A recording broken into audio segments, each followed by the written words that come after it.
महाराष्ट्र नवक्रांती शिक्षक संघटनेच्या संकेतस्थळाचे व स्वाध्याय अभ्यासिकेचे उद्घाटन डॉक्टर अभयदादा पाटील अकोला यांच्या हस्ते करण्यात आले। याप्रसंगी विज्ञान व अध्यात्म यांच्या जीवनातील महत्त्व सांगण्यात आले। तसेच यावेळी संघटनेच्या विभागीय कार्यकारिणीची घोषणा करण्यात आली। संघटनेचे कार्यालय परम आसरा कॉलनी अकोट येथे 26 नोव्हेंबर रोजी मान्यवरांच्या उपस्थितीत हा कार्यक्रम संपन्न झाला।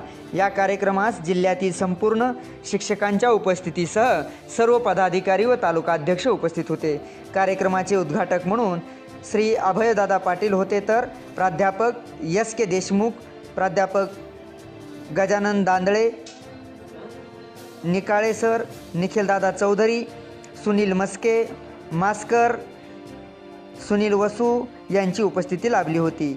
कार्यक्रमाचे प्रास्ताविक व संघटनेचा आढावा परिचय महाराष्ट्र नवक्रांती शिक्षक संघटनेचे संस्थापक अध्यक्ष उमेश म्हसाये यांनी केले, तर सूत्रसंचालन सो भांबुरकर मॅडम यांनी केले। कार्यक्रमाला संघटनेचे विभागातील सर्व पदाधिकारी यांचे योगदान लाभले होते।